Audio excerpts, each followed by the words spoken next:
Well, hello everybody and welcome. You have tuned in to episode number 408 of Linux in the Ham Shack. This is our short topics episode. So we will be covering topics in amateur radio. We'll be covering topics in, Linux and open source and all that stuff. And then we'll mash them together in our Linux in the Ham Shack segment later on down the show. But before we get to all of that, let's introduce the standard cast of characters for Linux in the Ham Shack. I'm Russ, K5TUX. I'm Cheryl, W5MOO. And I'm Bill, NE4RD. All right, excellent. So let's just dive right into it. My week has been hell. I don't know about everybody else's, but we're still doing this thing, even if a little bit late. At least recording wise, this episode will actually come out on time. So you all who are listening to it after the fact will have no idea, except for the fact that I just told you. But we do have a lead topic for tonight, and this one is about the Youth on the Air contest. So we'll let Bill tell you all about some YOTA. Yeah, this came from a press release from the YODA Contest Committee. Team YOTA has been working hard over the last few months to establish one whole new project for the ham radio community. Everyone can take part. It takes place 3 times per year and only lasts 12 hours. Its aim is to increase the youngsters' activity on the air, strengthening the reputation of the YOTA program, and demonstrate the support for youngsters across the world. Let us introduce you to a brand new YOTA contest. This year's sessions will be held on Saturdays, the 22nd of May from 0800 to 1959 UTC, the 17th of July, 1000, 1000, right, or 10 o'clock to 2159 UTC, and the 30th of December, 1200 to 2359 UTC. We have implemented 8 different categories, which also include special ones for youngsters less than or equal to 25 years old only, covering 80, 40, 20, 15, and 10 meter bands. The competition will take place in CW and sideband modes. The contest exchange used will be the age of the participating operators. Different ages also serve as multipliers during the contest. Contacts between contacts between each contestant's own continent are worth 1 point. Working DX is worth 3 points, but the most points will be achieved by working youngsters. The younger the operator, the more points one will get for the QSO. We, the IARUR1 Youth WG, are very happy to be cooperating with MRAS, the Hungarian Amateur Radio Society. They are providing the contest log robot and many more things regarding this event. In case of any questions, feel free to contact the YOTA Contest Committee at contest@ham-yota.com directly. We hope to see you on the air within our newest project. And of course, that came straight from the horse's mouth over there at the Ham YOTA site. All right, very good. And I think WG is probably working group, I would guess. Probably, yeah. Given context. So, all right, very good. So yeah, get out there and work some YOTA, work some Utes on the air, and the Uter they are, the more you get for it. And the Uter. The Uter. All right. So anyway, moving on from there, we start off with amateur radio topics normally, and we'll do that again today. Maybe we'll switch it up and just go straight into open source, right? No, we're not doing that. Amateur radio has a new census. As the amateur radio community grows and evolves, the need to better understand the preferences and expectations of amateur radio operators worldwide becomes increasingly important. Inspired by the new licensees joining amateur radio's ranks and the seasoned ones who continue to believe in its value, hamcensus.org is inviting all hams to take part in a unique survey. The project's founders are looking forward to responses from both the United States and the rest of the globe, notably from Canadian neighbors to the north, the large Japanese and Thai ham communities, and all other operators worldwide. Questions deal with operating preferences, gear, the shack, views on regulations, clubs and associations, and importantly about the future of amateur radio.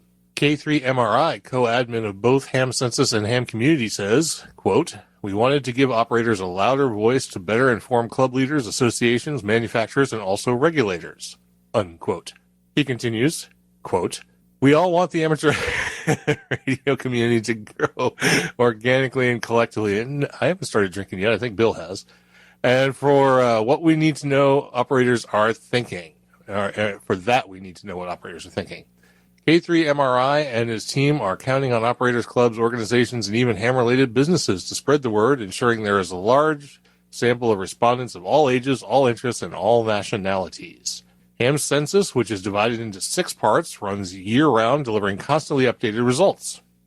The only caveat is that although it is absolutely free for all to take and use, only those who complete all 6 parts of the census have access to the full results. Importantly, after completing it, Ham Census is encouraging respondents to submit suggestions on how to improve both the questions and multiple choice answers, notably on everything that is cutting edge. As K3MRI states, if there's one thing all hams continue to prove is that amateur radio innovation is alive and well. Ham Census takes about 40 to 45 minutes to complete. It's a long survey.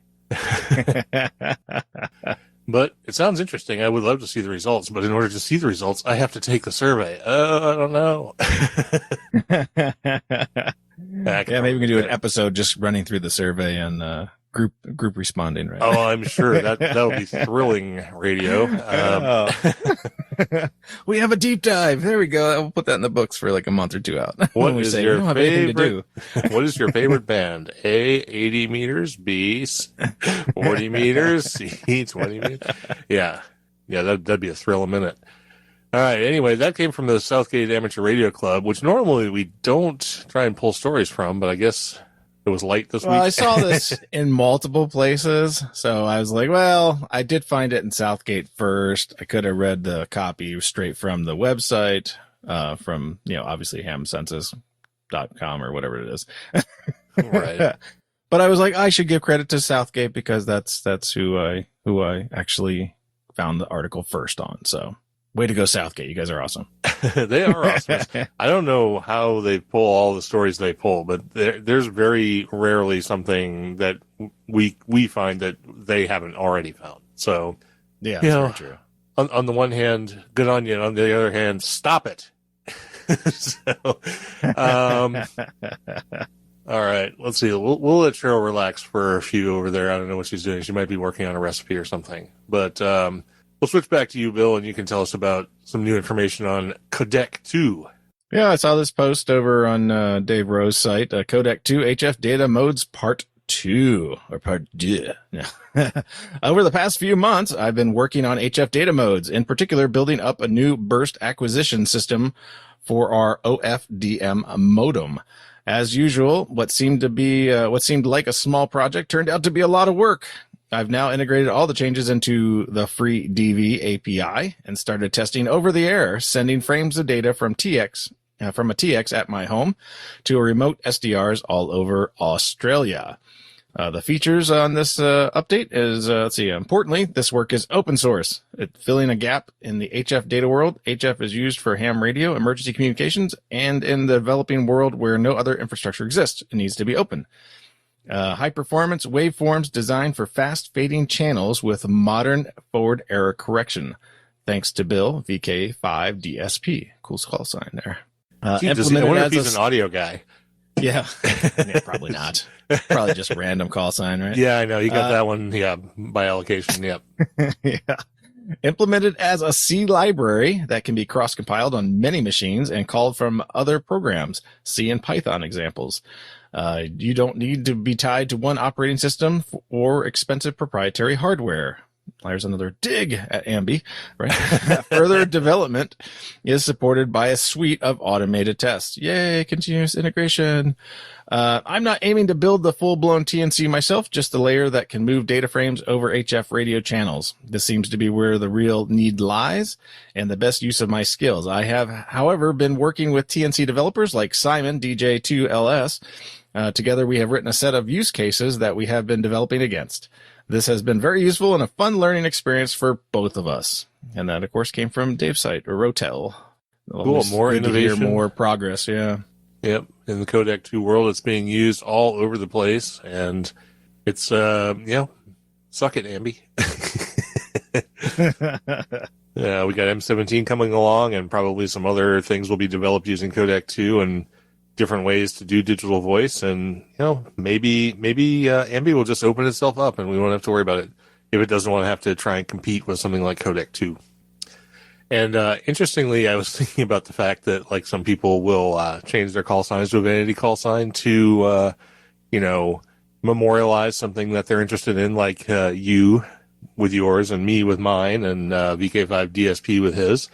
And I don't know why I thought this, but wouldn't it be terrible if whatever you did or whatever was memorialized was the other way around? It was from whatever you got assigned. So, so if you got like N5DIK, then I don't know what. I'm sure there's some DIKs out there. There might be an LID or two. Let's move on to some open source topics. The first one is Cosmic to arrive in June release of Pop! OS 2104. With April in full swing, it's time to preview the upcoming version of Pop! OS. New features are lined up for, well, it has an exclamation point. You have to, Pop! OS! Oh, we heard your limiter kick in too. So. Oh yeah. I broke it finally. New features are lined up for the release like kids at a candy store because they want popsicles or something. Among them is what is with all the underscores? Is this just it's cut and paste. Yeah. Among them is the Tale, the Legend, the Ultimate Customizer, the Comic Desktop. That's a weird sentence, but to ensure the best taste, we're slow cooking Cosmic to deliver a chef's kiss quality experience. As a result, Pop! OS 2104 will release in June. What is Cosmic? We're providing a honed desktop user experience in Pop! OS through our GNOME-based desktop environment, Cosmic. It's a refined solution that makes the desktop easier to use, yet more powerful and efficient for our users through customization. The new designs are developed from extensive testing and user feedback since the Pop! OS 20.04 release, and are currently being further refined in their testing phase. Highlights are workspaces and applications, which I'm pretty sure most desktops already have, a dock, which I'm pretty sure most already have, the super key, which I'm pretty sure most already use, and 2 workflows, mouse-driven and keyboard-driven, which I'm pretty sure they all already use. But well, what they're saying is those are the areas in which they focus the modifications on. So if you're used to your multiple workspaces in GNOME, that's going to slightly change. Plus, you can also have application space as well, which is kind of interesting. The dock is everybody's always used like dash to dock to actually make their dashboard, which is what you get with GNOME, which is not a dock, into a dock. So basically, they're building their own dock that's not going to be a user extension or a GNOME extension. And the super key mod is basically how if you hit the super key now, it brings up the menu. The super key will bring up sort of like a it still does the same thing. You hit the super key and you start typing what you want, and instead you kind of get like almost like I'm thinking like the Mac OS Finder thingy. Like if you do the Apple Space or something like that, and you start typing like Spotlight. Yeah, kind of well, not Spotlight, because Spotlight actually highlights stuff on the desktop and stuff, doesn't it? Or does that not work like that anymore? No, I don't think it does that anymore. So yeah, similar kind of thing. At least, I mean, the visuals that I saw, I haven't actually played with it, so I can't really say otherwise. And then like the workflows are very, very specific to ensuring that you can drive everything cleanly with the changes that they're doing with the mouse and as well with the keyboard, being able to shortcut everything with keyboard, clicks and stuff like that and mouse actions. All right. Pretty cool. So I guess. cool. Yeah. We'll I'll take a look at it like one of these days. Summer project. Yeah. I don't have any of those. So let's see if we can get Cheryl to come in here on this one, because I'm wondering if we could also get some editorialization on this topic. It's about a specific distribution she doesn't use, but it might reference other distributions. So the next topic is Linux Mint turning into Windows. Is the question that Jordan Glore talks about in his article from makeuseof.com. The developers of Linux Mint, a popular Linux distribution, have announced a new feature for the update manager that's meant to encourage regular and frequent updates. Some users in the Linux community have scoffed at this, saying it's too much like Windows' infamous forced updates. and we all know how much I love those. So what's really going on? In a March 31st blog post, the Linux Mint development team detailed how Mint's Update Manager application will soon start showing desktop notifications when a user has gone for a significant amount of time without applying any updates to the operating system. A small dialog will appear prompting the user to either view the updates, set up automatic updates, or snooze till later. One of the most commonly cited reasons for switching to Linux from Windows or Mac OS is the imposition of frequent and large updates from those OSs on their users. It's understandable, but this move by the Linux Mint team might recall bad memories for those users and feel like rejection of the Libre and hands-off philosophies that many users associate with Linux. So is Linux turning into Windows? Not really. The Mint blog goes on to make it clear that the Update Manager still won't ever apply an update without your consent. The Mint team reiterated, this is your computer, not ours. The feature is merely a notification function, not an automatic update protocol. And this information came from Make Use Of. So it's not going to do anything. It's just going to be much more naggy. That's what everybody needs. I don't know what I'm running on my computer now, but it nags me all the time about system updates needing done. Yeah, you're running Debian, I think, or Debian or Ubuntu. I don't remember which one, but yeah, and Fedora does it too. They pop up a notification that, oh, you have important OS and application updates. They're ready to install. Yeah, do you want to install them now? And that window sits there in the middle of your desktop until you do something about it. Because I usually come into my office in the morning with that dialogue popped up, and I'm like, just go away. I need to do some work here. No, mine stay in the notifications tab, so they don't pop out or anything else like that. Of course, I have that muted in Fedora, so I don't have to deal with them doing pop-ups and stuff like that. But for people that don't update or infrequently update, it is kind of, it's kind of important that you think about that because, you could be having your system exposed to, unnice things. It could have been a security patch or something like that to your kernel or netstack or something like that. Oh, no, there are definitely reasons to think about and to do regular system updates. It's just, and it's probably for the people who are least likely to do them that this is most important, I guess. So I sort of see a reason for it, but, naggy.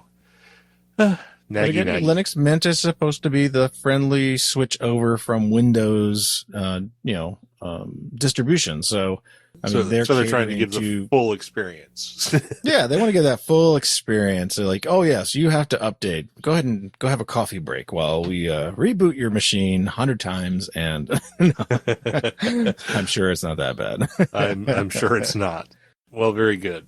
And I'm going to read the next one because the one after that is probably going to be all about Bill rambling about stuff. So we are moving into segment 4, which is Linux in the Ham Shack, where we blend the open source world and the amateur radio world together.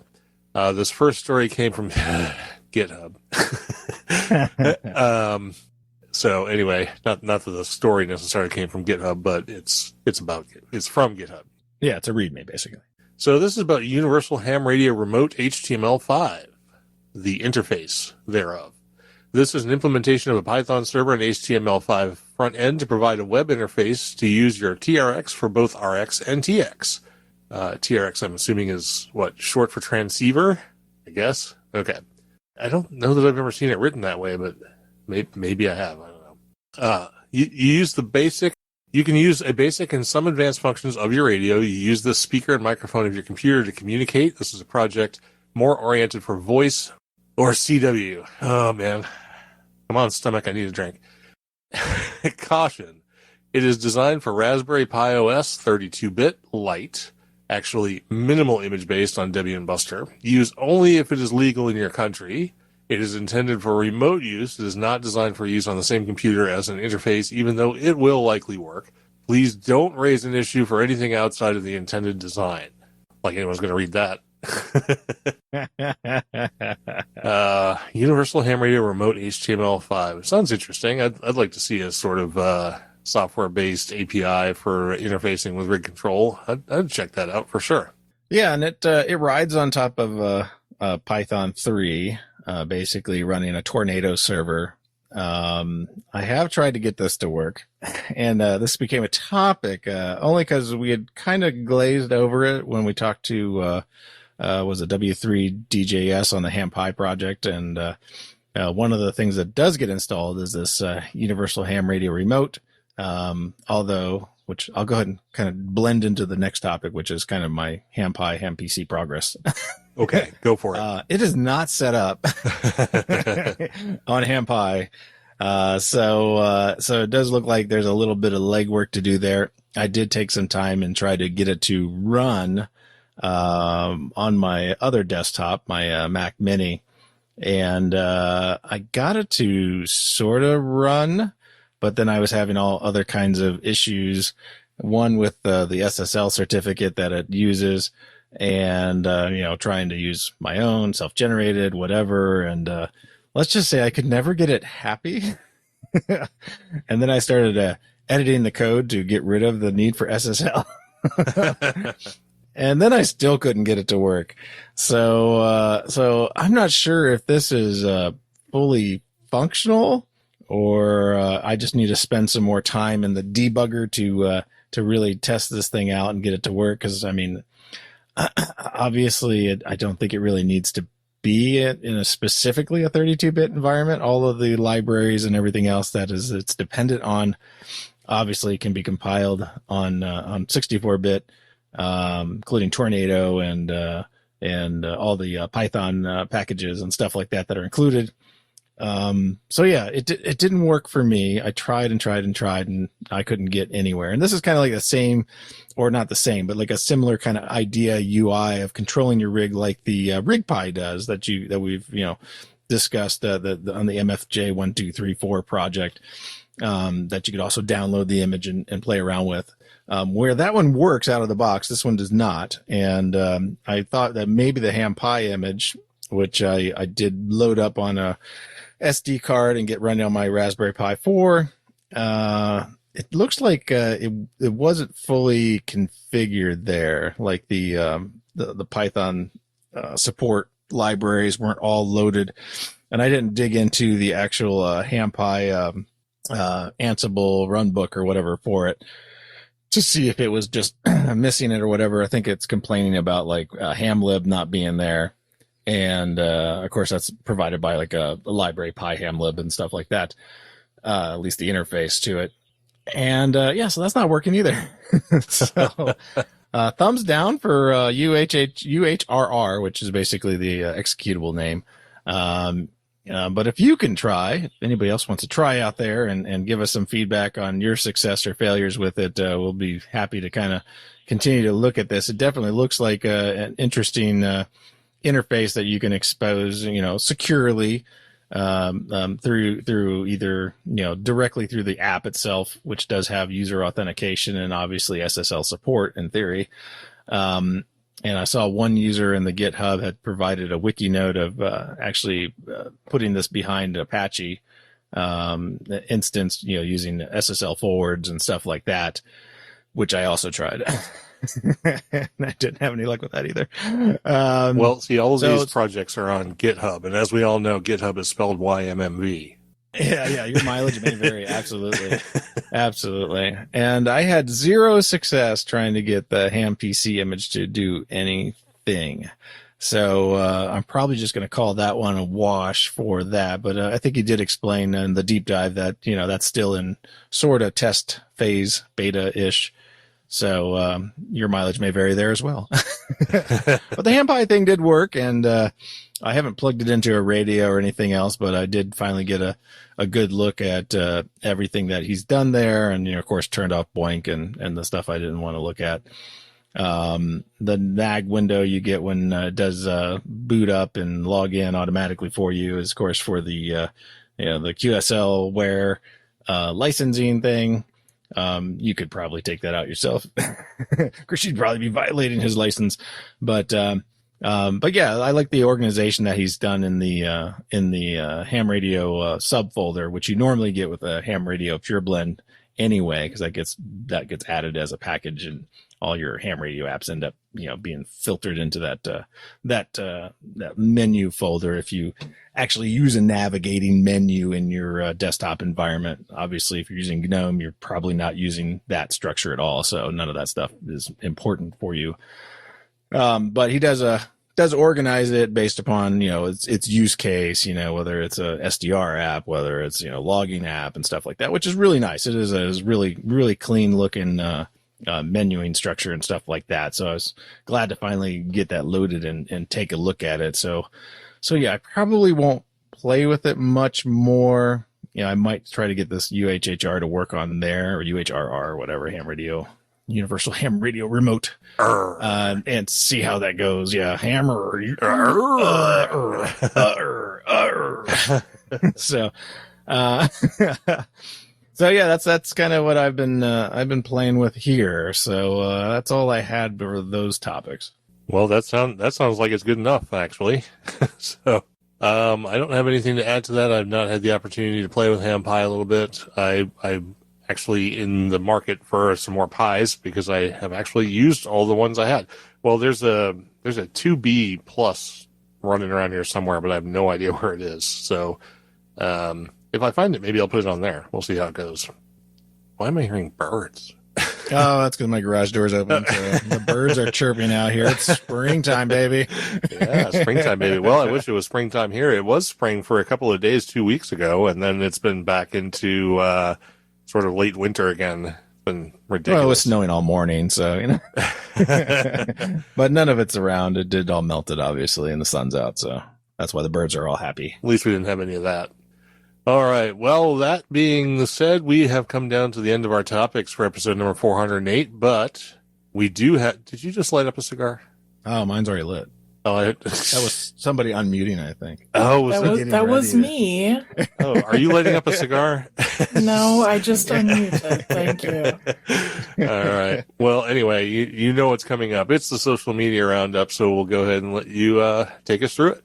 Alrighty then. So for this time for our Patreons, we have Patrick Ang, or Ange, I'm not exactly sure how that's pronounced, Douglas Schock, Eric Guth, Brandon Rozak, John Spriggs, Robert Lewis, Robert Pitts, Douglas Redder, David Jakeway, Darren King, Cubicle Nate, Erno Costalis, Samuel Vimes, Peter Caffrey, Richard Gordon, Paul Griffith, Jonas Rulo, Donald Gover, Herb Garcia, Steve Sainer, Steve Metcalf, William Heckelman, Randolph Smith, and Andy Webster. For our subscriptions, we have Andy Cowley. He is new.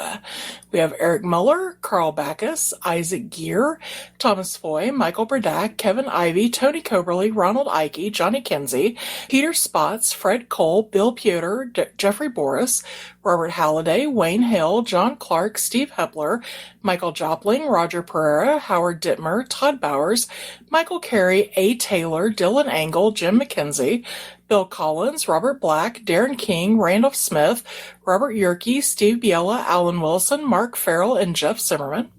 On Facebook, we have David Potter. On Twitter, we had at CSAPcod, at Timebraid, and at Valiant Sam. On YouTube, Mike joined us. Just Mike. Mailing list, Russ is still working on getting it fixed, but I think he's getting further along with it. And on merchandise sales, we had Clint Brafford and Gary Watson. All right, very good. That brings us down to the end of the show and the end of the social media roundup and all the topics we had for tonight on our short topic show. We did have some folks join us in the chat room, even though we're recording at sort of an odd hour. We had Ted with us, WA0EIR. So he's one of those people who obviously has nothing to do on a Friday afternoon. We have Don, KB2YSI. And did anyone else happen to see anyone else show up in there? I don't think so. That's all I caught. I think Tony's that's all I saw at work, and John looks like he's active, K1BTZ. So we'll throw him in there even if he's not. So you get a free mention for nothing, for doing nothing. But anyway, that's the end of the show. Thanks everybody for tuning in. We hope you have a great week, and we'll come back for the deep dive episode, which is coming up next. And it will be sure to be a deep and interesting topic, and maybe we'll all even learn a little something.